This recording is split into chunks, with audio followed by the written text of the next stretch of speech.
Então, damos abertura ao simpósio Estratégias do Feminino, Literatura Escrita por Mulheres e Resistência. Agradeço a Abralic, agradeço as minhas parceiras Ana Fedres e Silvina Carriço, agradeço os comunicadores e a presença de todos.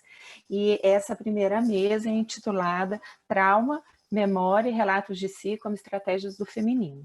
Temos 3 comunicações, depois de 10 minutos cada uma, depois um pequeno intervalo e a gente começa a segunda mesa. Então, vou passar a palavra, eu peço a cada comunicador, cada comunicadora que se apresente brevemente, diga pelo menos o nome e a instituição, né, ao qual é ligada. Eu vou passar, então, a palavra à primeira pessoa a apresentar, que é a Bruna Mendes da Silva. E é com você aí, Bruna. Eu vou desligar aqui meu áudio.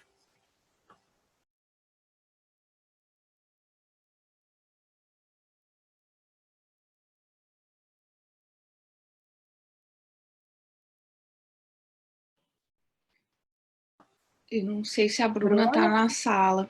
Ela estava, talvez tenha tido algum problema. Pode ser que tenha caído, né? Ai, coitada, ela estava, agora mesmo ela estava.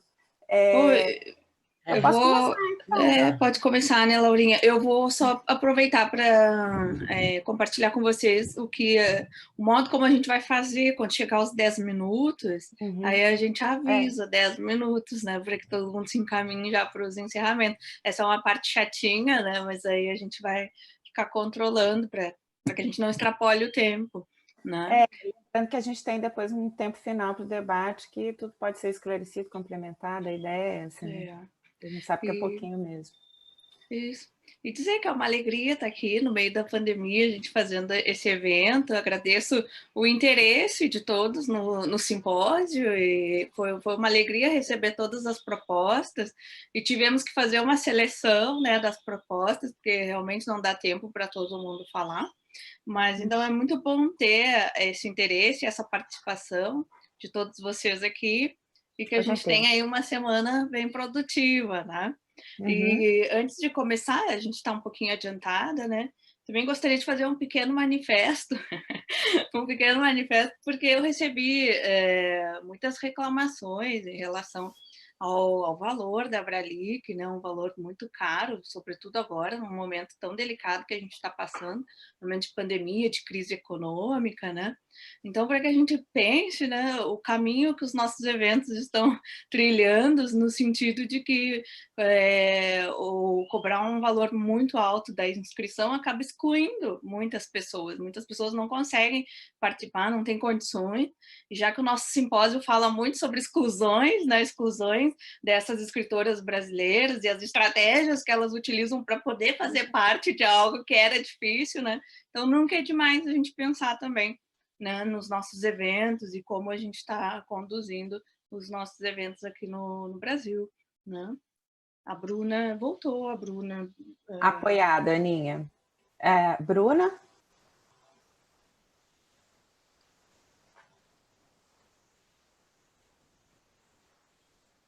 Às vezes tem esses problemas tecnológicos, né? Mas ela está aparecendo aqui para mim. Ela está falando aqui, calma aí. Boa tarde a todos e todas. Peço desculpas pelo atraso, meu computador travou e no celular não sei por que não está funcionando o áudio. Estou tentando resolver. Tudo bem. Quer que eu comece, Bruna? Claro. Para você se Eu já ajeitando com mais tranquilidade? Para você não ficar tão afobada? E ela pode responder pelo chat, né? Aham.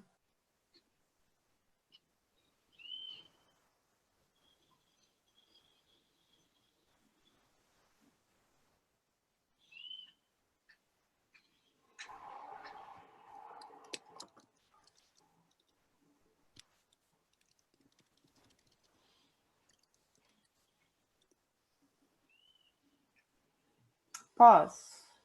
Então começo. Eu vou tentar, vou ver se funciona aqui o compartilhamento de tela, tá? Para fazer uma coisa, ver se não funcionar, tudo bem. Acho que vai dar. Só para ficar mais fácil de seguir, às vezes, alguns títulos, né? Coisa pouca.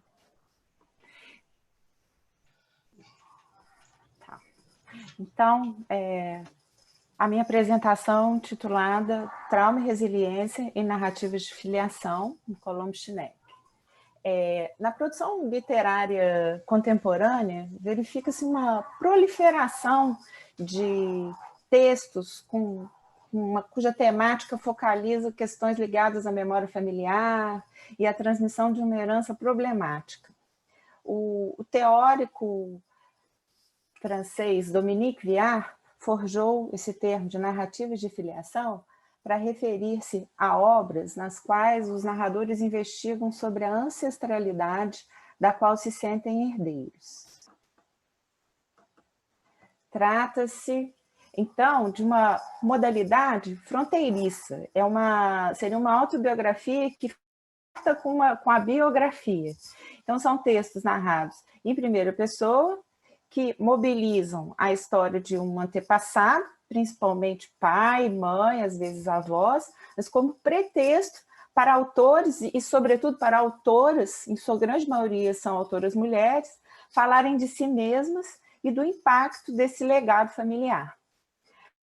Então, a noção de herança, ou melhor, a falta da herança, ou deserdamento, encontra-se no cerne dessa categoria textual, está relacionada muito frequentemente à presença de eventos traumáticos.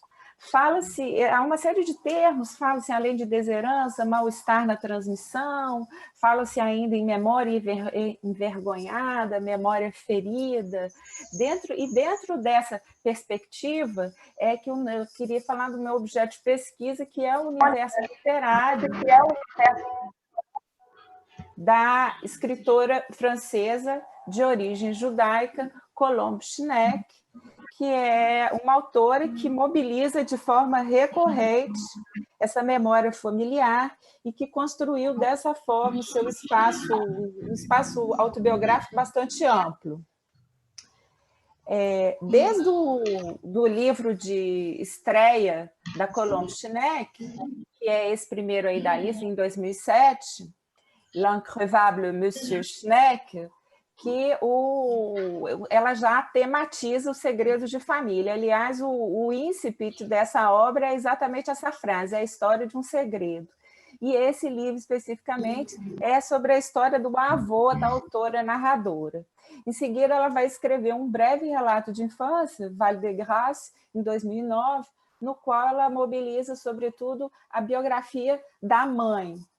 E em 2012 ela lança o La Reparação, os livros dela infelizmente ainda não foram traduzidos para o português. A Reparação, em 2012, é um livro bastante impactante, trata da história de parte de sua família materna e de circunstâncias trágicas da morte da avó e de primos em Auschwitz. Então, são problemáticas do trauma coletivo e de silêncio relacionado aos segredos de família que, mais uma vez, aparecem intimamente associadas. E o livro que me interessa aqui hoje é especificamente esse de 2018, Les Guerres de mon père, As Guerras de Meu Pai, e como o título já indica, é um livro centrado na figura de Gilbert Schneck, pai da autora narradora. E a gente tem um paratexto aí bastante eloquente, a gente coloquei aí a capa, traz a fotografia familiar, na qual parece a autora ainda criança, carregada nos ombros de seu pai. E, além disso, temos também, ainda falando do paratexto, a presença no título dos vocábulos guerra e pai, que em francês guerre, père, que apresenta também um jogo de sonoridade, guerre, père, que reforça a associação entre esses termos, como se um ecoasse no outro, com essa repetição sonora. Essas guerras mencionadas no título são, evidentemente, a Shoah, a Segunda Guerra Mundial e a Shoah, mas não apenas, tem também a Guerra da Argélia, que vai acontecer apenas 15 anos depois da Segunda Guerra Mundial, que é um outro grande trauma dentro do universo francês, né, e argelino, evidentemente, e da qual o Gilbert Schneck participou como médico. Mas também há também a presença, essas guerras também se referem a todo um passado, desde antes da Segunda Guerra, é um passado carregado de tragédias e fantasmas. E até a última batalha desse pai, que é um transplante de coração, essa batalha a qual ele sucumbe e falece em 1990. Há, então, toda uma sobreposição de guerras e traumas dentro desse jogo entre privado e coletivo, e um funcionando como reativador do trauma anterior. Não por acaso, há também o desenho da árvore genealógica, logo no início do livro, e porque Colombo Schneck faz um mapeamento dessa família paterna e o relato desses sucessivos eventos traumáticos, reforçando essa ideia de estigma familiar, de maldição, e ela parece buscar desvendar histórias cujo processo investigativo vai constituir a própria essência da obra. Schneck é também jornalista e carrega esse espírito de investigação do jornalismo para a literatura. Agora, diferentemente das outras obras do espaço autobiográfico de Schneck, observamos em As Guerras de Meu Pai uma inflexão. Existe agora uma narrativa com uma perspectiva positiva também, no sentido de reconhecimento aos que se arriscaram para ajudar sua família. São a presença dos chamados justos. A autora narradora abre aí nesse livro, pela primeira vez, um espaço de homenagem e reconhecimento a esses heróis anônimos. E essa mudança de perspectiva investigativa talvez possa indicar uma resiliência, né? E a resiliência que é um campo de pesquisa relativamente recente dentro da psicologia, que se o conceito de trauma começou a ser pensado lá no final do século XIX, a resiliência é só a partir dos anos 70 do século XX que vai se desenvolver de forma mais sistemática, e é um termo que migrou da física, e em psicologia a resiliência designa um processo intersubjetivo que se organiza como possíveis respostas após traumatismos. Ela diz respeito a uma retomada de uma evolução psíquica do eu. E um médico neuropsiquiatra francês que estuda muito a resiliência, Boris Cyrulnik, descreve essa resiliência como a arte de navegar nas torrentes e coloca como um dos mecanismos de defesa sendo a criatividade e a construção de narrativas. É um mecanismo de construção da resiliência apontado por Cyrulnik. Cumpre ressaltar que trata-se aí de um neodesenvolvimento, uma vez que não há como voltar ao suposto estado anterior ao trauma. Em As Guerras de Meu Pai, o livro termina com a visita da autora narradora a uma antiga namorada de seu pai, supostamente para tentar conhecer mais sobre a figura paterna. Mas o que acontece é que quem se desvela é a narradora. Emblematicamente, essa antiga namorada é também uma médica psiquiatra, e a gente observa que é um encontro que mimetiza uma sessão de terapia. Ao final do livro ainda, a narradora, essa herdeira problemática de que fala Dominique Viard, ela parece ter alcançado, então, uma nova fase de desenvolvimento psíquico e fechado um ciclo. Ela afirma ainda, o livro termina assim, que sua grande questão é aprender a amar e ser amada. Eu acredito que, simbolicamente, em As Guerras de Meu Pai, Colombo Schneck vai mobilizar essa biografia paterna para melhor enterrá-lo no objeto livro. E essa construção textual vai tentar, então, organizar a desordem e as lacunas da história familiar, buscando, na verdade, dar conta de uma escrita de si oblíqua em um trabalho de resiliência que permita melhor navegar nas torrentes, como diria Cyrulnik. Obrigada. Vou parar aqui o compartilhamento. Tudo bem, Bruna? Vai dar continuidade? Sinta-se aplaudida, né, Laura, esse novo formato. A Nélia colocou lá as palminhas, né? Oi, Suzane. Vamos ver agora. A gente vai fazer, vai abrir o espaço para o debate depois das 3 apresentações, tá bem? Sim, tá Vamos certo. ver se a Bruna já está por aí. Tô Com a aqui. internet, ok. Então Tudo tá, bem, Bruna. Bruno? Tudo bem, vocês? Que bom. Que eu tô vendo duas, tô vendo outra lá embaixo, por isso que eu fiquei em dúvida. Tá bom, vou desativar meu Vocês som me bem ouvem bem? Sim, tá tudo bem. Sim. Ótimo. Eu vou ver se eu consigo realmente compartilhar a tela aqui, porque eu não tô acostumada a usar o Zoom. Deixa eu ver.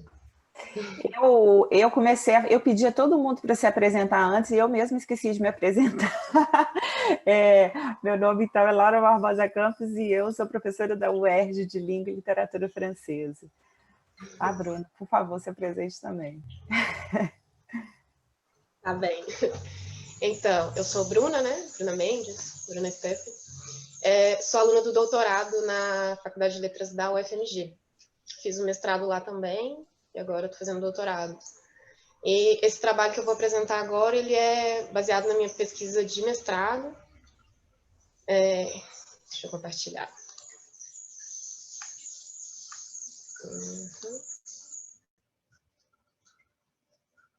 Vocês estão vendo? Não? Isso.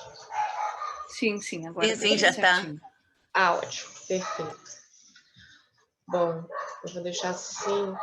Será que eu preciso deixar assim para ver?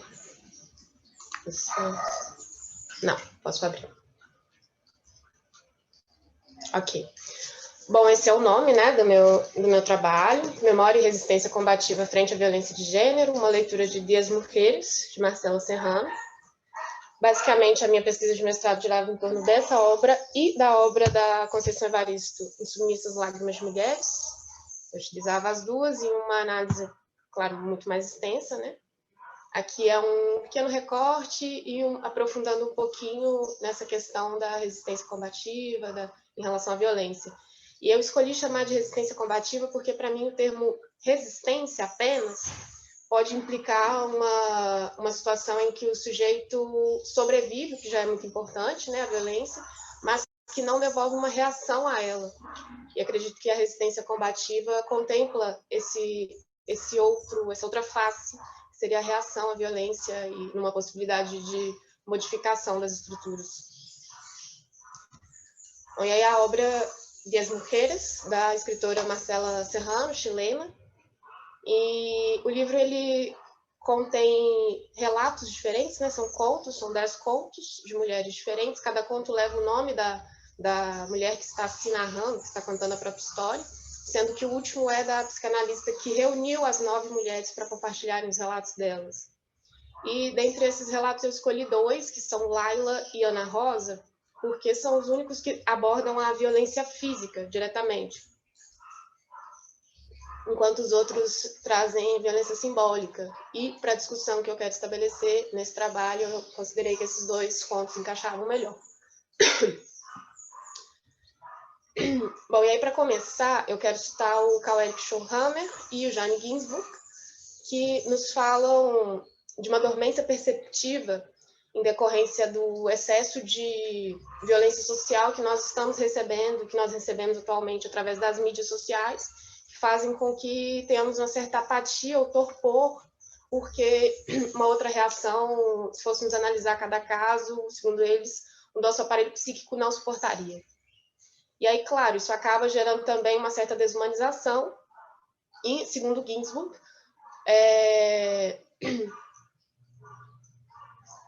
Não, na verdade, eu estou passando à frente. Aqui, ó, nesse slide, ainda eles estão falando sobre... Desculpe. Sobre o fato de que a violência é um elemento fundador da cultura latino-americana, né, considerando todo o nosso contexto, a aniquilação dos povos indígenas, a escravidão, o imperialismo, luta pela independência, regimes autoritários. E nós sabemos que, para além dos castigos físicos, da tortura, do trabalho forçado, etc., as mulheres também vivenciaram, talvez em todos esses contextos, uma outra face da violência, que é o estupro. Enfim, e é sob esse contexto que se estabelece a cultura latino-americana e também a nossa literatura. E segundo Ginsburg, a literatura se alimenta desse imaginário. despertado pela violência, a gente vê tudo isso, a legitimação da violência a partir de posições favoráveis a ela, como elogio da guerra, do combate, ou gosto pela destruição, muito encontrados na literatura. E aí sim entra nessa questão que eu estava falando sobre apatia ou torpor que ocasionado em nós por esse excesso de informações relativas à violência social que recebemos através da mídia, né, das mídias de massa. E, segundo os autores, o Schollhammer e o Ginsburg, a literatura ela poderia atuar como um mecanismo para romper com essa dormência perceptiva. Isso porque a nossa interpretação das imagens artísticas nos ajuda a definir critérios a partir dos quais nós nos relacionamos com as pessoas e tomamos as nossas decisões. Então, segundo Ginsburg, quando nós lemos em uma obra, uma situação em que um ser humano agride o outro e nos colocamos de frente com essa vítima e, né, com as suas reações, ou com a reação de uma testemunha, etc., nós conseguimos adquirir uma outra forma de pensar, tanto eticamente, esteticamente, para que, diante de uma situação real como aquela, possamos tomar posição, vamos dizer assim. É como se, segundo o Schollhammer, se a literatura seduzisse a realidade a se comportar como ela. E aí eles vão dizer que é muito importante, nesse sentido, que a violência não seja retratada de forma naturalizada na literatura. É importante que os personagens apresentem reações de indignação ou perplexidade, para que esse efeito possa acontecer de fato. E aí, analisando os contos, eu percebo que as personagens se reconhecem como vítimas e se mostram perplexas, ou no mínimo incômodas, diante da violência. A Ana Rosa ela é uma personagem melancólica, então ela se culpa, ela tem baixa autoestima, etc. Mas, apesar de até o fim do conto ela dizer que a culpa de tudo que ela sofreu é dela, e aí eu não entrei em detalhes, mas a Ana Rosa ela sofre violência sexual do avô materno quando criança, e a Laila um estupro coletivo de homens desconhecidos. Ana Rosa, apesar de se sentir culpada pelo que ela sofreu, uma frase dela destaca, para mim, esse reconhecimento como vítima. Porque é quando o avô está já no leito de morte e ela pergunta a ele por que a mãe dela, filha desse avô, não a protegeu. Esse questionamento para mim transpassa esse reconhecimento do lugar de vítima. E a Laila, mais diretamente, ela de fato demonstra nutriódio pelos homens que a violentaram e chega a expressar um desejo de vingança. Ela tenta até, mas não dá certo. Ou seja, as duas personagens esboçam reações que podem cumprir com esse efeito que o Ginsburg e o Schollhammer nos contam na literatura como um mecanismo de seduzir a realidade, se comportar como ela e, de repente, romper com a apatia perceptiva e combater a violência, né? E aí o Ginsburg vai nos dar algumas chaves para analisar a violência como tema na literatura. Ele vai falar da importância de localizar a recorrência de elipses, por exemplo. E nos contos analisados, Laila e Ana Rosa, isso é bastante visível no caso da Laila, porque ela revela, na narrativa, ela revela o abuso que ela sofreu, sem descrever nenhum detalhe, de forma muito crua, muito rápida, e ela migra imediatamente para o que ela pensou depois. Basicamente ela fala, eu não vou rodear, eles me violentaram, e ponto. E aí ela já parte para o seguinte, isso é uma elipse, ela está negando, ela está, vamos dizer assim, escamoteando os detalhes, porque ela não consegue lidar com a brutalidade da cena que ela está tentando descrever. E na Ana Rosa isso é ainda mais visível, porque ela sequer consegue descrever diretamente o estupro que ela sofreu, ela usa metáforas para poder descrever, porque aconteceu logo depois que ela recebeu de presente do avô uma casa da Barbie, e aí ele leva ela para a cama, pela descrição dela, o clima já indica que alguma coisa vai acontecer, e aí ela simplesmente diz, era rosada e dura a casa da Barbie, e assim encerra a cena. A gente entende o que aconteceu, mas ela não fala diretamente, a elipse aqui é ainda mais intensa. Bom, e também é importante analisar as narradoras, né? De acordo com o Ginsburg. E um dos tipos de narrador que ele destaca, que é o único que aparece aqui na obra, é o narrador que é também uma vítima da violência narrada. E aí, passando da estética para a ética, a gente precisa pensar como esse narrador desenvolve a história, né? Se ele consegue descrever o que aconteceu completamente, ou se ele só expõe resíduos da história, e se ele identifica os agressores, no caso elas, né? e nos casos das minhas personagens, narradoras personagens, a Layla, como dito, ela tem um discurso muito direto, excessivamente direto, que não significa de forma alguma que ela não sofreu com a violência, muito pelo contrário, se apresenta muito mais como uma fuga dessas lembranças que ela se vê obrigada a revisitar, e até mesmo receio da reação das interlocutoras. Então, ela não tem um discurso direto, ela só apresenta resíduos, e a Ana Rosa é pior, né, como a gente viu, ela é incapaz de descrever o abuso, ela só apresenta os resíduos numa narrativa metafórica e difusa. E no caso de identificar os agressores, as duas conseguem identificar, a Ana Rosa mais precisamente porque era um avô materno, e a Layla mais superficialmente porque ela não conhecia os homens e não volta a vê-los. Mas ela consegue descrever fisicamente, então há uma identificação clara. Entrando na questão da memória, a Jean-Marie Gagnon, ela vai tocar num tema que se relaciona com o que foi dito pelo Schonhammer e o Ginsburg sobre o fato da enxurrada de informações oferecidas pela mídia, principalmente de violência social, né, serem um risco para a memória, já que não permite nenhuma distinção precisa entre lembrar e esquecer, e para que possamos nos recordar, é preciso que a lembrança caia no esquecimento e se transfira para algum lugar de onde vamos poder resgatar isso depois. E aí, segundo ela, por isso nós vivemos em tempos de amnésia coletiva, em que só nos recordamos daquilo que as mídias querem que nos recordemos, e no momento em que elas querem que a gente se recorde. E, por isso, dessa forma, elas produzem um imaginário coletivo, moldando da forma como elas desejam a memória cultural. Por isso, segundo a Gaiban, seria fundamental resgatar as memórias dos acontecimentos históricos desumanos para evitar que eles aconteçam novamente, porque lutar contra o esquecimento e a denegação é também lutar contra a repetição do horror. No caso, a violência de gênero não é um acontecimento histórico, né, isolado, é um acontecimento que perpassa, talvez, todos os séculos, porém é um assunto do qual nem sempre se trata no cotidiano, um assunto que as famílias negligenciam, silenciam, principalmente no que se trata de abuso sexual infantil, como é o caso de uma das personagens, né? Então, trazer essas histórias na literatura seria uma forma importante de combater o esquecimento ou de combater a visão que as mídias passam das mulheres vítimas de violência, já que nas histórias retratadas pela mídia, as mulheres são sempre o objeto e nunca o sujeito daquelas histórias, enquanto na literatura a gente consegue visitar contextos em que podemos conhecer o próprio ponto de vista das vítimas e conseguir pensar essas histórias de uma outra forma.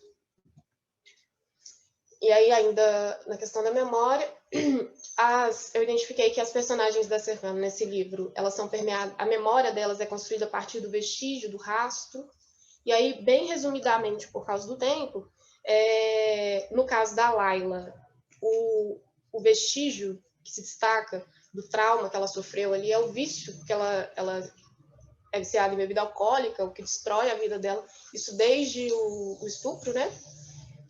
E a melancolia da Ana Rosa, que é a personagem que eu identifico como melancólica devido à baixa autoestima, a culpa, etc., que são características que coincidem com o que descreve Freud sobre o conceito de melancolia.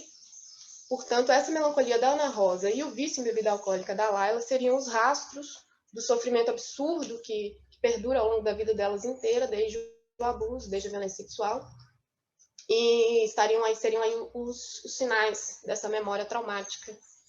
E, inclusive, é muito interessante pensar que a Gaiban nos fala que lembrar do passado, não podemos só lembrar como um culto a esse passado, mas lembrar do passado para melhor entender o presente. Não só ela diz isso, né, mas muitos teóricos vão dizer isso também. E pensar que a raiz desses problemas atuais na vida dessas personagens é o estupro, é uma forma, é uma chave para chegar a isso. O vício, a melancolia, esses problemas psicológicos são o que perdurou devido à violência sofrida por elas. Enfim, mas, de qualquer forma, elas estão ali no livro, elas estão numa cena de tratamento terapêutico com uma psicóloga, e o que demonstra uma resistência por parte dessas mulheres, mesmo quando elas se culpam, elas ainda percebem-se no lugar de vítimas, e elas ainda demonstram o desejo de seguir em frente, de superar o trauma, seja pelo simples fato de buscarem tratamento terapêutico, seja pelo acesso à palavra, que muitas vezes é a primeira vez, em muitas personagens é a primeira vez que se fala sobre a violência, mas o acesso à palavra é uma forma de resistência a que elas acessam muito bem. E é isso. Obrigada, Bruna. Obrigada a vocês. Agora... Tem que finalizar a apresentação. Isso. Daqui a pouquinho a gente vai para o debate, tá, Bruna? Agora a gente passa a palavra então para a Silvina. Oi, gente, boa tarde. Para quem não vi ainda, bom, sou Silvina Carriço, professora na Faculdade de Letras do FJF, e então vou compartilhar aqui a tela e espero que saia tudo bem. Passei minha internet para o celular, porque estava muito estável, tem muito vento aqui onde eu moro, e, bom, vamos ver se tudo funciona bem, tá? Qualquer coisa, Laura ou a Ana me avisam pelo WhatsApp, assim, né?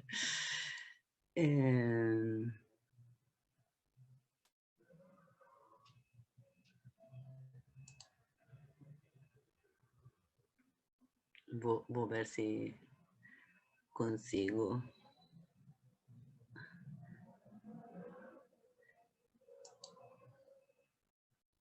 Onde que tenho que entrar? Porque o meu está em inglês, diz one participant, multiple participants. Share screen. Só que, bom, vou ver. Aqui, tá, beleza.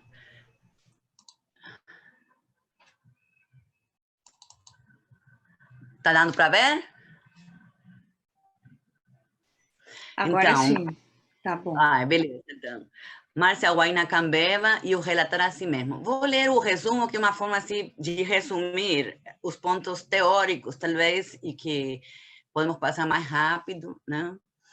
De acordo com Judith Butler, em Relatar a Si Mesmo, Crítica da Violência Ética, o desejo de reconhecimento deveria sempre estar dialogando com a propensão a reconhecer os limites do reconhecimento, com a experiência dos próprios limites do conhecimento.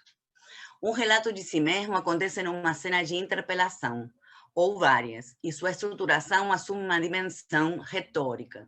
É assim interlocutório, espectral, persuasivo e tático. Para entender o reconhecimento como projeto ético, é necessário compreendê-lo como uma luta contínua dentro do todo social, encarando as formas extremas de dominação numa pauta de revisão permanente do nosso relato e das cenas de interpelação. No momento em que fazemos um relato de si, é quando, segundo Butler, nos tornamos filósofos especulativos ou escritores de ficção. Com o objetivo de aprofundar a análise das relações do relato de si e as formas escriturais da reexistência enquanto ideologema, e visando apontar as formas das cenas de interpelação que Márcia Huayna Cambeba constrói, esta comunicação pretende analisar as estratégias da política e poética, ou seja, a poepolítica da escritora e ativista indígena Márcia Huayna Cambeba.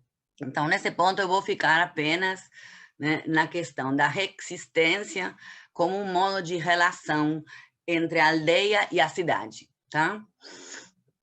Márcia Huayna Cambeba publica em 2018 edição revista e ampliada de seu livro de 2013, Ai Kakiri Tama, Eu Moro na Cidade.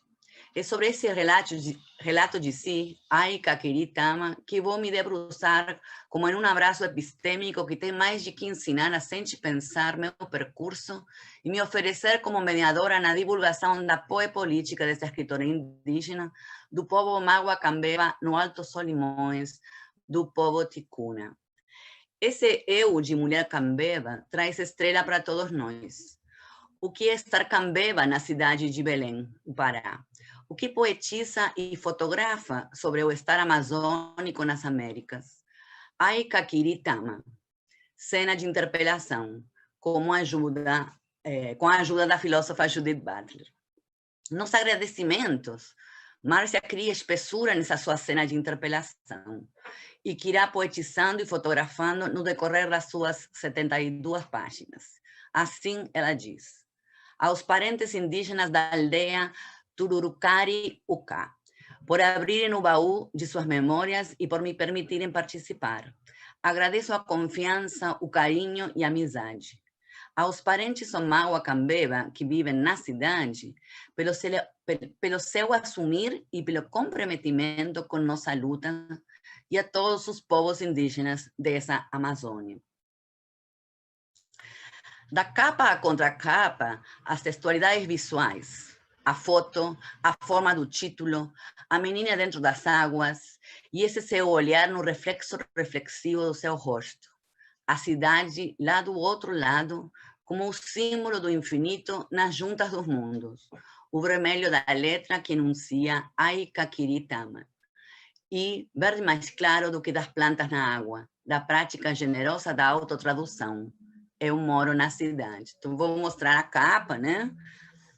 Vejam, aí vocês têm o título, né? Em Tupi-Guarani e a autotradução. Eu moro na cidade, a foto, ela é fotógrafa também, né? Da menina e seu reflexo nas águas.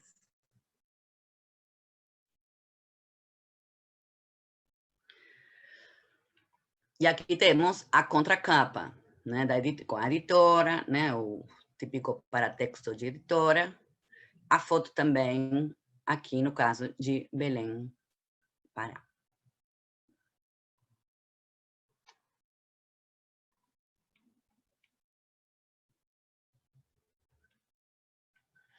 Conheci a Márcia antes de conhecer o livro, e agora a revejo na foto florida da Aurélia. E eu apresento para vocês.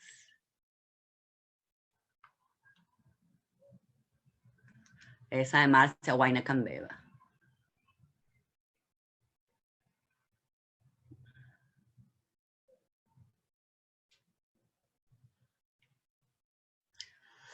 Ela veio às jornadas do PPG Letras Estudos Literários entre os dias 6 e 8 de novembro de 2019, convidada por duas orientandas minhas de mestrado, Aline Guimarães Couto e Karine Ranelli Tavares Dutra, com a colaboração da minha doutoranda, Alíria Uira Carvalho Guajajara.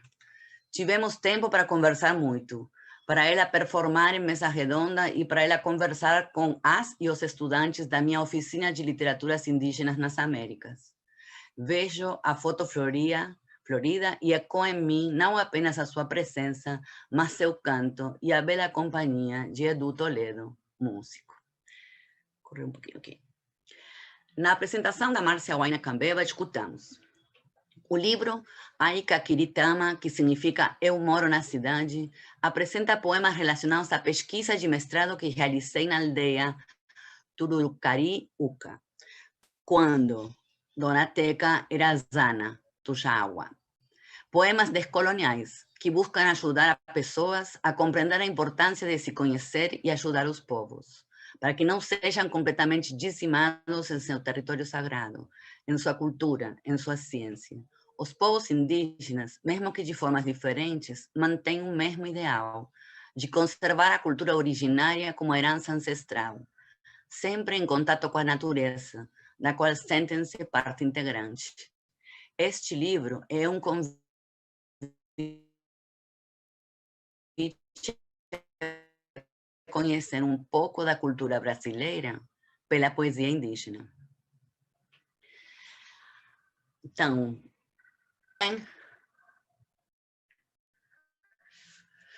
o primeiro poema leva também o mesmo título, né, que o livro, né? Aikakiritama, Eu Moro na Cidade. Aikakiritama, Inua Tama Verano e Tana Hitama, Huaya Manuta Tana Cultura e Minimiua, Sani Maitini, Yapan Iapurashi Tanu Ritual. Tradução. Eu moro na cidade. Esta cidade também é nossa aldeia. Não apagamos nossa cultura ancestral. Vem, homem branco, vamos dançar nosso ritual. Nasci na Uca Sagrada, na mata por tempos vivi. Na terra dos povos indígenas, sou Huayna, filha de Araci. Minha casa era feita de palha, simples. Na aldeia cresci. Na lembrança que trago agora de um lugar que nunca esqueci. Meu canto era bem diferente, cantava na língua tupi. Hoje meu canto guerreiro se une aos Cambeba, aos Tembé, aos Guarani. Hoje, no mundo em que vivo, minha selva em pedra virou. Não tenho a calma de outrora, minha rotina também já mudou. Em convívio com a sociedade, minha cara de índia não se transformou. Posso ser quem tu és, sem perder quem sou. Mantenho meu ser indígena na minha identidade, falando da importância do meu povo, mesmo vivendo na cidade. Então, esta particular cena de interpelação, quer dizer, esta performatividade, né, do livro, da poesia, de relacionar tanto com esse eu com o tu, né, com o próprio tu dos outros indígenas e indígenas, e da possibilidade de um leitor branco, ocidental, né, com essa relação, digamos, com a questão da aldeia e da cidade, vai remeter muito, né, a quem pode ser considerada a primeira escritora indígena do Brasil, né, que é Eliane Potiguara.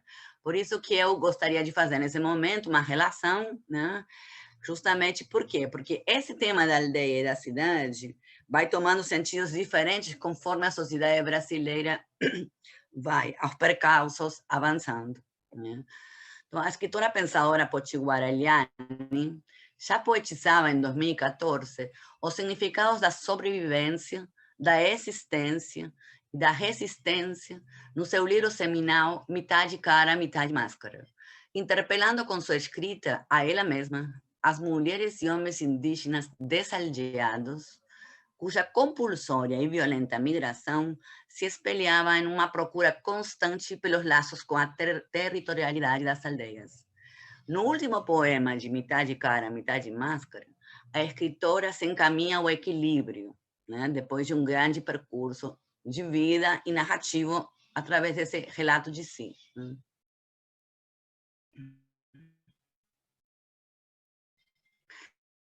Eu não tenho minha aldeia espiritual, deixada pelos meus pais e avós, a maior herança indígena. Essa casa espiritual é onde vivo desde eterna idade. Ela me ensinou os verdadeiros valores da espiritualidade, do amor, da solidariedade e do verdadeiro significado da tolerância. Mas eu não tenho minha aldeia e a sociedade intolerante me cobra algo físico que não tenho, não porque queira, mas porque de minha família foi tirada, sem dó nem piedade. Eu não tenho minha aldeia, mas tenho essa casa iluminada, deixada como herança, sem medo e que não cala sua voz. Eu não tenho minha aldeia, mas tenho o fogo interno da ancestralidade que queima, que não deixa mentir, que mostra o caminho, porque a força interior é mais forte que a fortaleza dos preconceitos. Ah, já tenho minha aldeia. Minha aldeia é meu coração ardente. É a casa de meus antepassados. E do topo dela eu vejo o mundo, com um olhar mais solidário que nunca, onde eu possa jorrar milhares de luzes que botarão mentes despossuídas de racismo e preconceito. Bom, isso é o final. Eu vou tirar daqui, ver se eu consigo. Bom, espero que tenha ficado claro, né, essa relação entre Eliane Potiguara e a Márcia Huayna, justamente pela questão dessas migrações diferentes deles, né? Muito obrigada. Obrigada, Silvina. A gente encerra esse bloco de comunicações, de apresentações. Acho que começamos o simpósio com chave de ouro, com 3 comunicações bem diversas, né? Passamos pela França, com uma escritora nascida em Paris, com a Laura, toda a questão da resiliência, do deserdamento, né, da desherança, o segredo de família. Fomos para a Bruna, um tema que me interessa bastante, Bruna, atualmente, que é essa violência contra a mulher, e trazendo uma escritora chilena.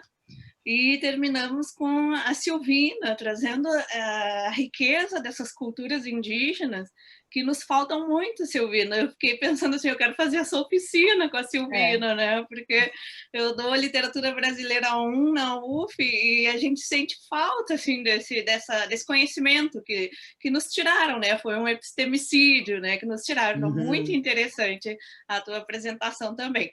Eu gostaria de dizer que eu também estou acompanhando a transmissão no YouTube, então eu tenho as perguntas que também estão fazendo pelo YouTube. Né? Então, se vocês estiverem de acordo, eu já posso colocar a primeira pergunta que surgiu lá no YouTube, pode ser? Claro. Depois aí a gente segue o debate aqui, eu também tenho algumas considerações, né?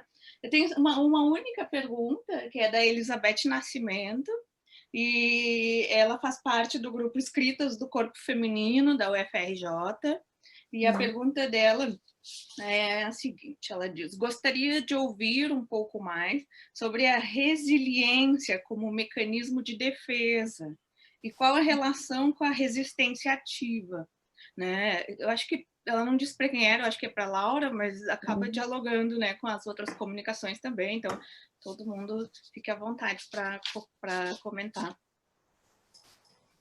Obrigada, Elizabeth. Obrigada, Ana. Bom, a resiliência, esse teórico francês que eu mencionei, grande estudioso da resiliência, Boris Cyrulnik, aponta diferentes mecanismos de resiliência e eu, evidentemente, me foquei no que mais nos interessa aqui, que é a construção de narrativas e a resiliência através da expressão na obra de arte.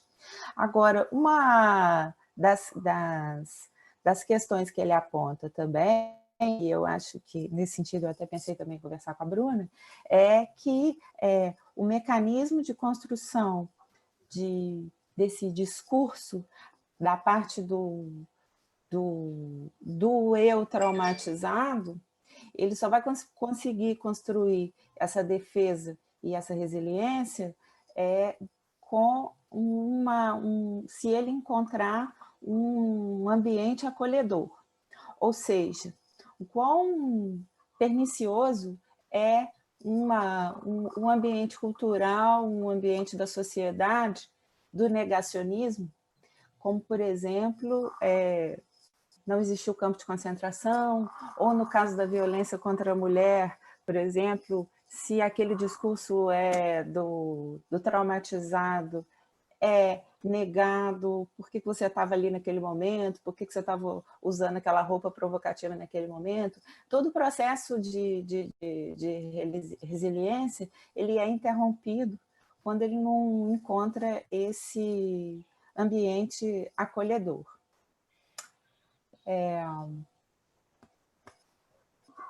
Esse é um dos pontos que eu acho que também dialoga com a apresentação da Bruna, né, Bruna? Sim, sim. E é justamente esse ambiente que é criado na obra que eu analiso, né? É muito importante. Inclusive, acho que a recepção também é muito importante. Mulheres que leiam histórias como essa, se identificarem com elas, acho que ajuda a criar esse ambiente acolhedor e acredito que ajude na elaboração do trauma também. Né? Sim. Eu estava pensando assim, né? Porque, de fato, essa pergunta é boa porque foi como integrando coisas, né? Da resiliência, né? A essa resistência ativa, né? Que também achei interessante, né? Que a resistência também vem, né, da química, né? E tem muito a ver com a tolerância, né? Dos materiais, até onde que eles vão, né?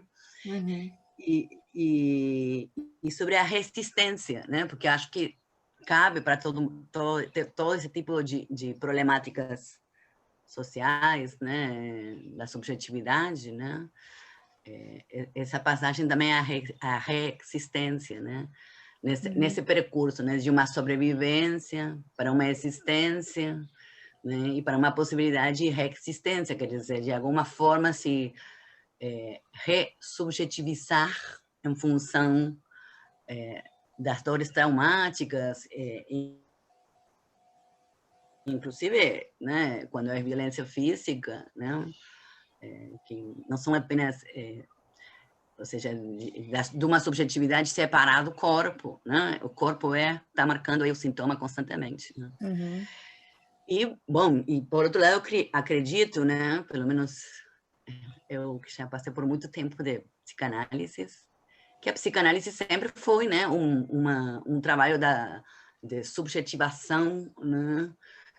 Que vai trabalhar com o trauma, né? Desde o Freud, né? Então, são como outras passagens, né, também de possibilidades, onde a questão criativa sempre está colocada ali, né? Claro. Colocar com uma forma de trabalho, com os materiais que não conseguem sair, né? Um comentário apenas queria fazer, se me permitem. Eu não sei o que você está trabalhando, Bruna, no doutorado, né? Mas também você poderia contar um pouquinho sobre isso, porque numa disciplina que eu estava dando, a gente trabalhou com justamente esse foco, né, do feminismo, assim, de feminismo que tipo, por exemplo, violência desse tipo, né? E a gente trabalhou com Chicas Muertas, que é uma obra argentina, com O Peso do Pássaro Morto, né? E trabalhamos com outra argentina, que é Por qué volvía a casa todos os veranos. E que é de uma das militantes de Ni Una Menos, né? Mas queria saber de você, o que você está trabalhando no doutorado. Então, no doutorado eu fui um pouco além, porque eu já trazia algo que não era necessariamente o cânone, e agora eu parti para escritoras, para poetas que nem sequer estão publicados, muitas delas.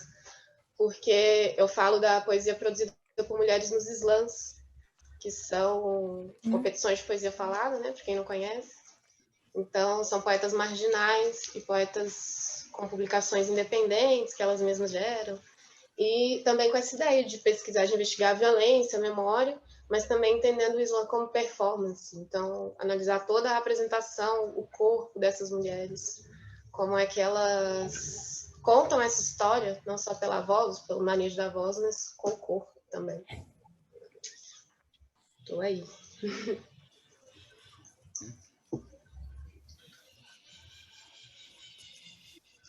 Muito bom. E como no Islã é temática recorrente a violência, né? Naquela realidade, assim, eu também tenho estudado bastante o Islã, feito por mulheres, né?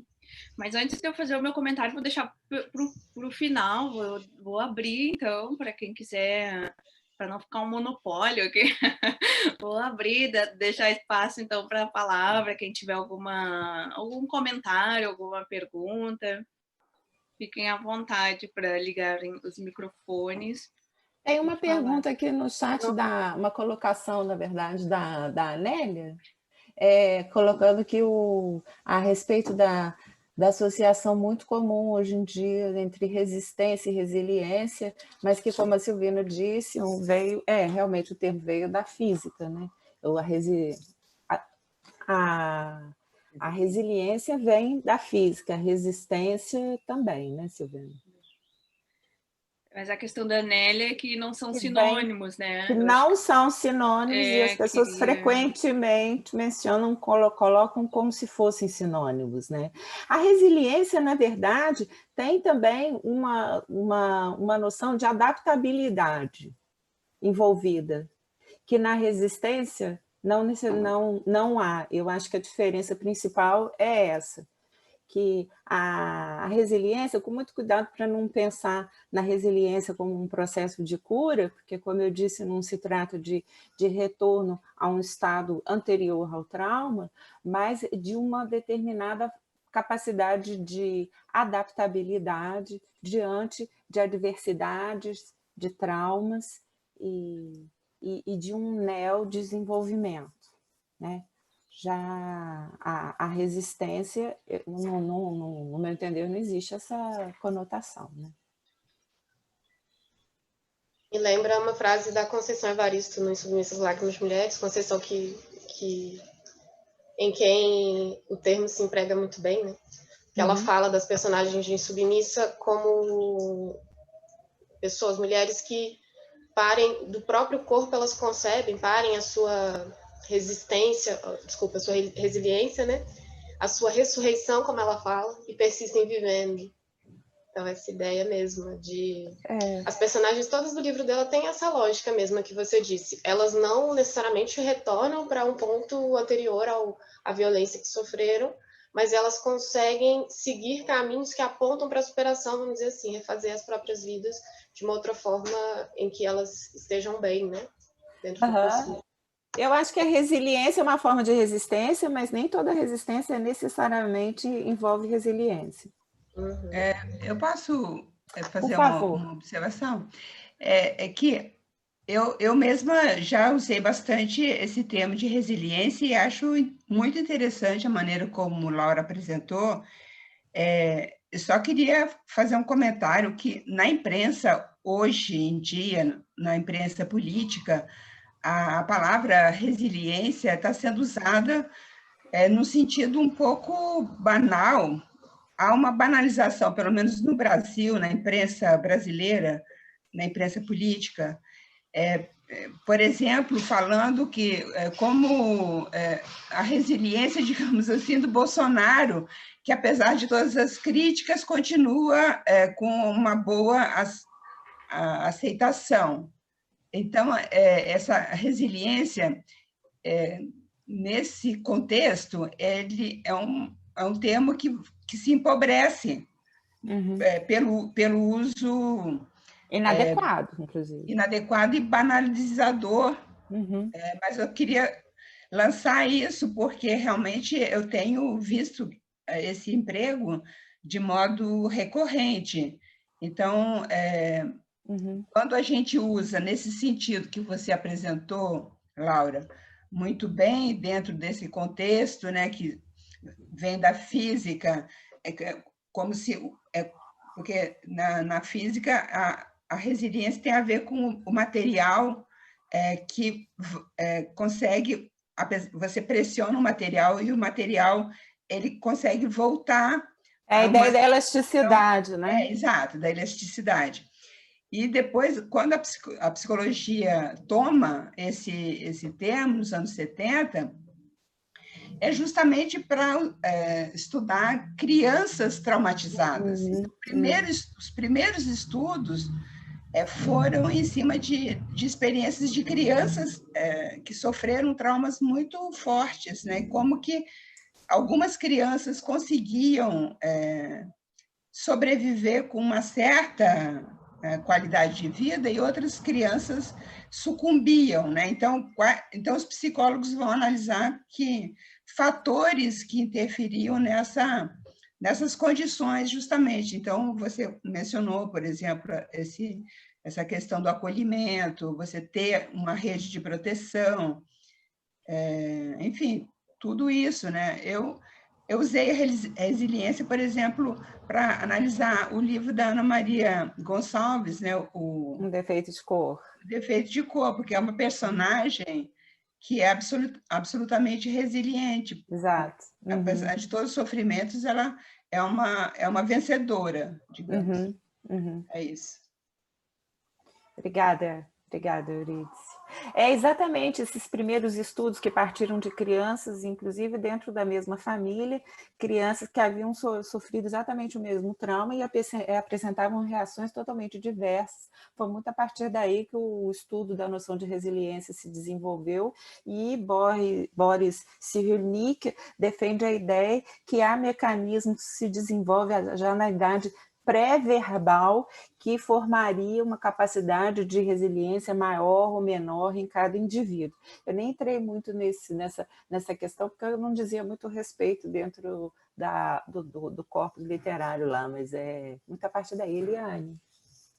Não, saindo um pouquinho, e não, eu queria perguntar, que vocês pudessem dar alguma resposta, a questão da culpa, que eu acho que ainda as mulheres escrevem, claro que a escrita, a produção artística vai romper determinadas barreiras, mas, na maioria, pelo que eu tenho visto, né, pelo que eu tenho lido, elas sempre se apresentam como culpadas, né? Nas 10 mulheres, não sei se a Bruna pode falar um pouquinho sobre isso também, elas são todas culpadas, né?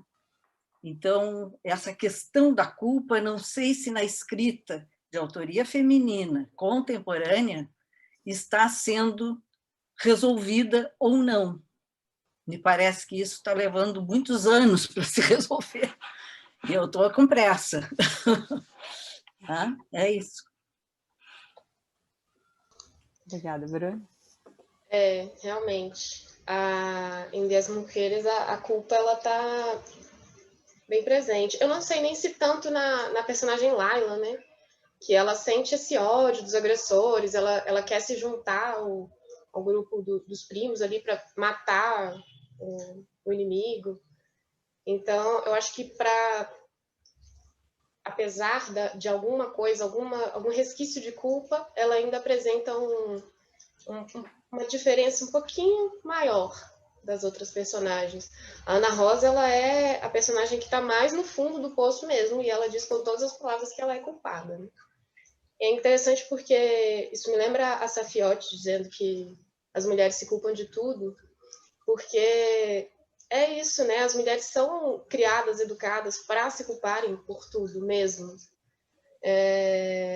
Para se sentirem inferiores, para entenderem que o homem, de fato, tem direito de praticar a violência dependendo da forma como ela se comporta ou como ela coloca o próprio corpo.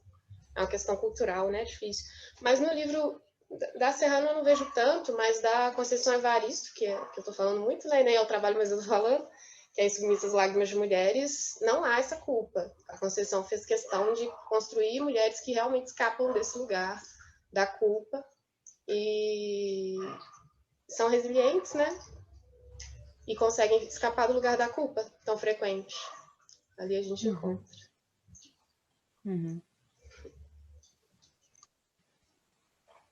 Se resolve, eu não sei se a literatura está resolvendo isso, como você colocou. Eliane, eu acho que não sei se resolve, talvez fosse o termo adequado, mas pelo menos a literatura vem trabalhando isso com maior frequência, né? Agora, resolver já é um passo a mais. É um passo a mais. Mas dá visibilidade para o assunto, exato, né? Mas... Como uma questão cultural, de fato, não teria como ser resolvido rapidamente, né? É uma coisa ao longo do tempo, claro, mesmo, gradativamente, quem sabe, em algum momento a gente chegue em algum estágio mais avançado. Isso me lembrou, eu venho trabalhando com um grupo de advogadas que trabalham a questão da violência contra a mulher, e elas se interessam muito por literatura, por isso que eu estou nesse grupo, só por causa da literatura, né? Mas aí eu começo a perceber como é importante a legislação, mudar a legislação, né? Fazer esse apelo, como a gente precisa dessas outras áreas de conhecimento, né? Porque a literatura sozinha é muito fraca, ainda no sentido como a Laura disse, para resolver, né? Eu acho que dá visibilidade, ajuda na consciência e pode dialogar. Eu acho que talvez com esse diálogo aí a gente consiga algo mais efetivo, né? Eu tenho outra pergunta aqui do YouTube, mas eu quero ver se mais alguém aqui do grupo quer fazer pergunta, senão eu faço essa que eu tenho aqui. Oi, boa tarde, vocês me ouvem? Jusilene, sim, tá tudo certo. Eu queria fazer uma pergunta para a Bruna, rapidinho. Porque, se não me falha a memória, quando você estava apresentando, você comentou assim, é importante que a violência não seja tratada com naturalidade, né? Que ela não seja banalizada na literatura.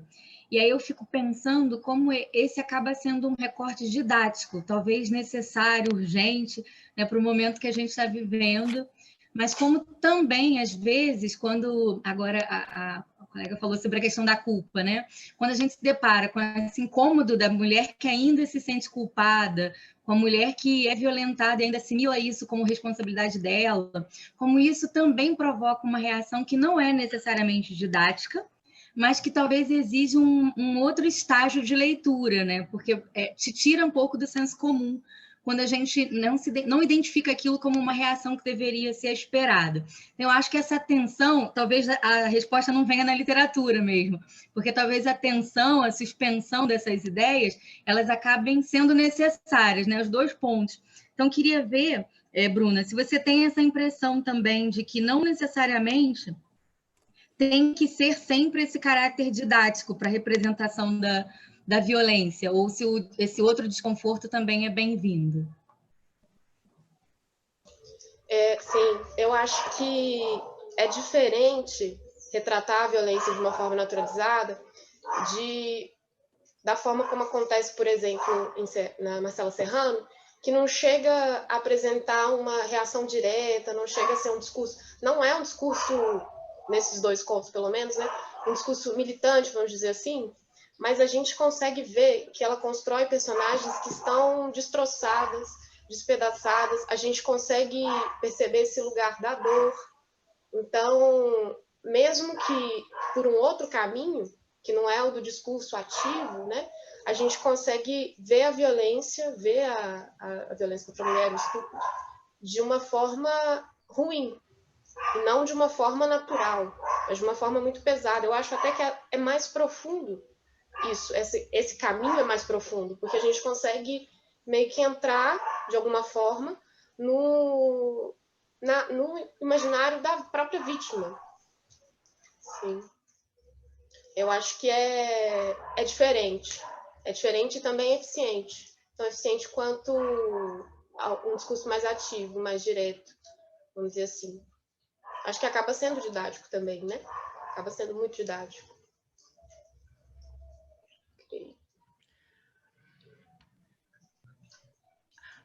Posso fazer um comentário?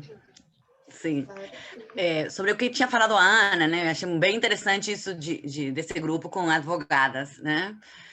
Mas semana passada eu estive numa banca, numa banca na UF, né? Em Direito, justamente, que era literatura de cárcere, né? E era muito interessante, claro, cárcere, quando falamos de cárcere, literatura, né, em geral são homens, aquelas coisas. Tem umas variantes, né, também. Mas era muito interessante ver como a literatura foi fomentando o imaginário do cárcere, né? Uma relação do ser humano com o cárcere, né? E como vai se transformando, né, a partir, sobretudo, do século XX, né, com que há muitos outros cárceres. Mas digo, não é que a literatura vai criar direitos, né? Mas a literatura pode ajudar na criação de imaginários possíveis, né? Acho que não deu para ouvir. Terminou. Silvina, que falhou aqui um pouquinho no final.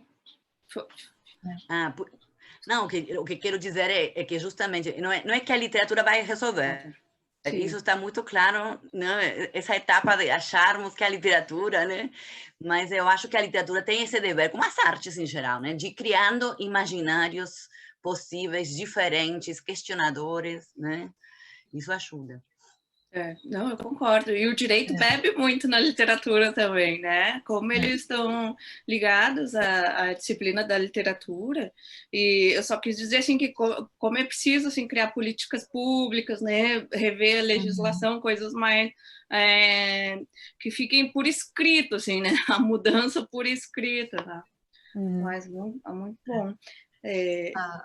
Posso só fazer uma observaçãozinha sobre essa questão? A Laura tinha falado no início, né? Cura, não é cura, não é salvação, né? Mas a gente não sabe muito bem qual é o nome que se dá, mas a literatura, de alguma forma, intervém de alguma forma. A gente só não sabe o nome, né?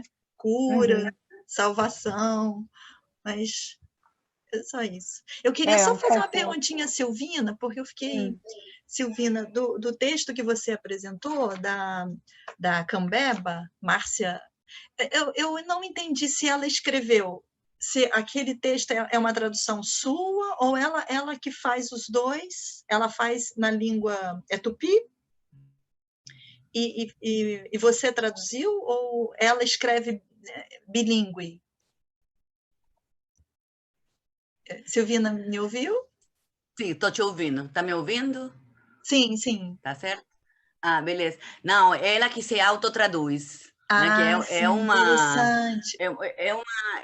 né, uma tendência muito dentro dos escritores e escritoras indígenas, né, porque muitos deles vão recuperando as suas línguas, né, e então nesse percurso entre a universidade, né, porque ela vai na universidade, vai fazer a pesquisa na aldeia, então ela vai recuperando também a língua e estudando a língua assim de uma forma assim como a gente de letras estuda as línguas, né? Então, por isso que ela sempre vai brincar assim. Mas não é todos os poemas. Outros poemas vão estar cheios de palavras aliás, o tupi-guarani dos Cambeba, que também não é o tupi-guarani...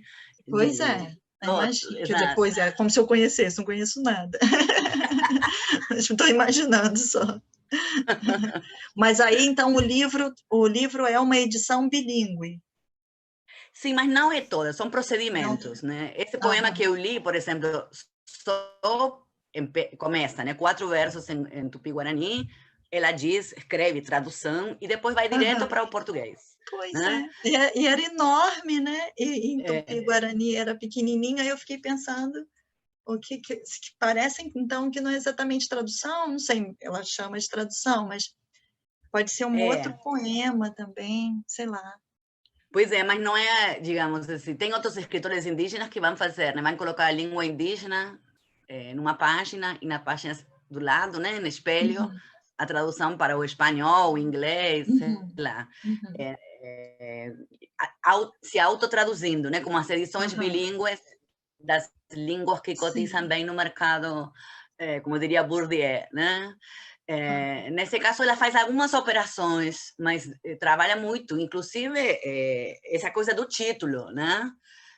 Que no Brasil é bem difícil de achar, né? Que até faz lembrar Arguedas, um escritor peruano, que ele começou, né? Colocando os títulos em quechua e depois do lado, entre parênteses, né? Ou seja, são como procedimentos, né? Justamente como para que o leitor performe justamente essa percepção de que está entrando num mundo que nem conhece a língua. Pois é. E tem poemas, Silvina, que ela mistura o português com as expressões indígenas? Que ela usa expressões indígenas dentro do poema? Tem? Sim, sim. Também é interessante, né? Porque... Inclusive... porque essa questão da língua é interessante pensar, né? Usar o próprio termo ali. Isso. Para algumas coisas, inclusive, ela usa um glossário, né? Bacana. Outros escritores e escritoras usam elucidários hoje em dia. Elucidários, que ótimo. Tipo, você não vai conseguir entender tudo, mas um pouco você se aproxima. Adorei isso, elucidários. Eu não sei se eu tinha interrompido a Laura. Na hora que eu falei do negócio da cura e salvação, acho que a Laura ia falar uma coisinha, me perdoem. E aí eu logo fiz a pergunta à Silvina. Você me interrompeu, eu nem notei, mas... Eu achei que você ia falar alguma coisa da cura, né? Esse negócio que a gente não... Que termo usar? É sempre delicado. Bom, em termos de dentro do vocabulário psicanalítico ligado a eventos traumáticos, se fala em elaboração, não em cura, né? Mas a questão é se é possível fazer a elaboração pela literatura, né? Porque eu acho que tem, assim, quando eu trabalhei a autoficção e o criador falava que era a prática da cura, né? As pessoas caem em cima, né? Não, a literatura não é utilitária, isso não é a função da literatura. Eu entendo. Aí quando comecei a trabalhar assim, a questão da violência, dialogando com a Bruna, né, da violência contra a mulher, pensando também o papel da literatura, que a literatura acaba tendo um papel, né, para trazer visibilidade, consciência, empatia, enfim, uma série de coisas. Mas também tem que ter um cuidado, porque essa literatura não pode ser utilitária, não pode ter essa função, né? Então, assim, e nem é autoajuda, né? Agora esse processo de construção de resiliência é algo constante e dinâmico, né? Também, então, tem essa ideia de não resolução e de idas e vindas, que faz parte também dessa questão, que explicaria, inclusive, assim, a retomada incessante dessas temáticas, né? Vou aproveitar o gancho, vou fazer a pergunta, então, que eu tenho aqui do YouTube, e é uma pergunta bem extensa, eu vou aos poucos, né? Quem fez foi a Márcia Caetano, ela está nos assistindo aqui pela transmissão ao vivo, então ela diz, querida Márcia. Gostaria de saber, gostaria de fazer uma questão a partir da afirmativa de uma escritora americana, Siri Husband. Ela já disse isso em diversas ocasiões, mas aqui foi no jornal The Guardian. E aí ela dá a citação da escritora e traduz, aí ela diz: um escritor que escreve romances dignifica e dá força à forma, enquanto uma mulher é duplamente penalizada como mulher, trabalhando em uma forma não suficientemente séria. Essa é a citação da escritora americana. Ela diz. Ela também fala que enquanto um escritor masculino tem leitores igualmente de ambos os sexos, uma escritora é praticamente lida apenas por mulheres. Minha pergunta é: o que as expositoras pensam sobre isso, isto é, sobre o público leitor das escritoras na literatura brasileira em particular? Essa é uma, então. Né, sobre as mulheres que leem as mulheres, né? E isso é muito verdade, né? Depois é um bom debate, né? E a segunda, de que modo uma escritora consegue superar essa questão e se há exemplos brasileiros, sem precisar apelar para os gêneros considerados mais masculinos, como o romance policial? Então, é por aí. Quem começa? Se há exemplos brasileiros no sentido de mulheres que alcançam um público leitor mais amplo? Sem apelar para o gênero, como o gênero policial, que é típico masculino. A gente pode pensar na Patrícia Mello, né? Também com esse gênero, mas pensando o leitor da Patrícia Mello, né? É uma coisa também altamente discutível, né? Se associar um gênero literário a um gênero... Eu entendi que a Márcia está falando. Isso, não, tá entre aspas, tudo entre aspas, entendi, o que... Mas é como também se associar o gênero, as escritas de si, especialmente a escrita feminina, né? Que foi feita numa determinada época, né? É algo também que é reforçar algo construído culturalmente, né? Mas como que é a pergunta aí? Assim, a pergunta é: os homens leem o que as mulheres publicam, né? Ou se fica tudo... Olha só, nosso próprio simpósio pode ser uma marca disso. Exatamente. A gente tem uma participação muito mais de mulheres do que de 2% de Não está corroborando aí com o que a Marcinha está dizendo, realmente. Eu queria só tirar uma dúvida mesmo, porque com a Bruna... Agora, tem nas estatísticas, parece que somos mais, né? Perdão. Não, é que eu acho que está um delay. Não, pode falar, Silvina. Ou então deixa... É uma dúvida pequenininha, porque eu não sei se eu entendi ou se eu entendi mal.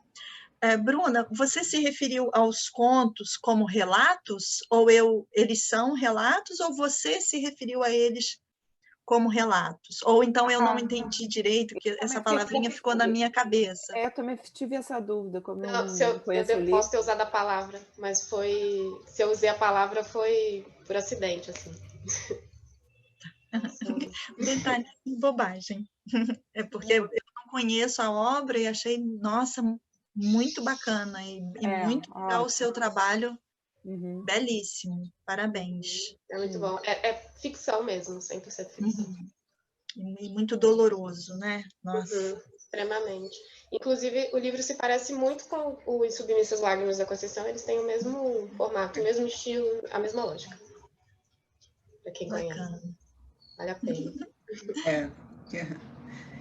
Eu participei da banca da Bruna A banca de mestrado, realmente muito bom o trabalho dela, muito interessante. Eu queria fazer um comentário sobre essa pergunta, os homens leem as mulheres ou não, é realmente uma pergunta recorrente, e muitas escritoras, como a Marina Colasanti, vivem dizendo isso: os homens não nos escutam quando nós falamos, e quando escrevemos, eles não nos leem. E é verdade, há um preconceito bastante generalizado, né, em relação à escrita das mulheres. Agora, se a gente pensa no Brasil, eu acho que nós temos escritoras muito canônicas e que foram lidas por ambos os sexos. Basta pensar em Raquel de Queiroz, em Lígia Fagundes Telles, Clarice Lispector, Nélida Pinhon. Quer dizer, nós temos escritoras que foram canonizadas, inclusive a Clarice, que teve agora uma repercussão internacional. Então, eu acho que não é um bloqueio total. Agora, a pessoa que fez a pergunta, ela tem toda a razão. Existe esse preconceito e é uma questão que volta sempre. Várias escritoras, ensaístas ou romancistas já escreveram sobre isso, já se posicionaram sobre esse preconceito masculino. E eu acho que cabe, assim, a nós como professoras e professoras formar também um público leitor, tornar as escritoras mulheres mais visíveis, porque as emendas dos nossos cursos são determinantes, né, para manter ou não esse estado de coisas, né? Passa muito por aí, né? Perfeito, Laura, porque isso vai para a segunda pergunta que ela fez, né? Que ela diz de que modo uma escritora consegue superar essa questão. De repente, a escritora, ela não supere, mas o sistema, a gente, mudando as emendas, mudando a história da literatura, mudando esse discurso, né? A gente consiga mudar isso, né? Inclusive, tem um exemplo, um ponto num concurso, isso faz toda a diferença, né? Eu me lembro que na UF tinha o ponto, literatura de autoria feminina, visibilidade e invisibilidade, isso faz toda a diferença, porque vai obrigar os homens, que são os que chegam ao topo sempre, né, a lerem essas mulheres e terem que dar uma aula sobre essas mulheres, né? Então, assim, aos poucos a gente consegue, assim, a mudança, mas realmente é um passinho, né, de formiguinha. Mas a gente também tem um papel que a gente pode dizer ser um papel ativo contribuir com essa mudança, né? Porque se as universidades também formarem os professores corroborando com essa manutenção de um cânone 90% de homens, a tendência é isso depois se reproduzir no ensino médio, né? Enfim. Eu lembro, assim, que na minha graduação eu tinha professores homens que não trabalhavam nem com as canônicas, né? Eurídice falou da Clarice Lispector, da Lígia, nem as canônicas, né? Então, se não tinha espaço nem para as canônicas, que dirá para as outras, né? Pois é. Silvina, nós te cortamos, Silvina. Você quer falar? Não, naquele momento ia fazer uma brincadeira, já que a gente é maioria, né? Então a gente tem que saber usar nossa maioria para deixar alguma, né, marca dentro desse mercado editorial. Mas também agora queria comentar que a mesma questão está acontecendo, né, com o campo, o que a gente pode chamar um minicampo da literatura indígena brasileira, né? Ou seja, vivemos ouvindo do Krenak, que eu não vou falar, claro, é o filósofo, né? Do David Copenhague, entendeu? Mas todas as escritoras mulheres não aparecem, né? É a mesma questão. Então tem que ser nas seleções de mestrado e doutorado, tem que ser no Enem, né? Ou seja, ir. Você falou do Enem, né? Para reeditar uma obra de uma escritora como a Júlia Lopes foi reeditada agora à falência, né? Só entrando por uma lista dessas, né? E aí você tem toda a visibilidade, entra por uma lista de vestibular ou alguma seleção, e aí essas escritoras conseguem um espaço nas grandes editoras, né? É muito interessante. Bom, gente, no YouTube, assim, o pessoal está elogiando bastante as 3 expositoras, as 3 comunicadoras, o debate também, a Luciana está aqui, tem várias pessoas comentando, mas de perguntas, ok, já respondemos todas. Mas alguém gostaria? A gente está se encaminhando, então, para o fim dessa primeira mesa, mas se alguém tiver mais alguma questão, fiquem à vontade. Vou dar uma checada aqui no bate-papo. Esqueci desse bate-papo aqui. Não, mas tá ok. Laurinha, Silvina, o que vocês acham? De abrir aqui. Tudo Não, certo, pode... então, se quiser a gente pode fazer, Silvina, vocês falar, fazer o intervalo e a gente retorna para a segunda mesa em seguida. Eu tenho aqui o intervalo das 13h30 às 4h, a gente mantém assim, faz um intervalo menor, o que vocês acham? As apresentadoras da mesa seguinte estão todos presentes, além da Ana, é a Júlia e... A Júlia ainda não, Antônia eu vi aqui. Antônia estava aí. Tava, tá, a Antônia está aqui, a Suzane tá... E tem a outra Bruna, por isso que eu estava vendo 2 Brunas, tá ali também. Só falta a Júlia. Então a gente mantém 4 horas para, de repente, não alterar o que estava divulgado, né? Vocês sabem. Como tá vocês bem. Tá, então a orientação é que vocês não saiam da sala, só podem desligar a câmera, claro, o som, mas que fiquem conectadas e aí a gente volta às 4h. Tá bom. Obrigada, gente. Muito obrigada, gente. Até já, então. Até já.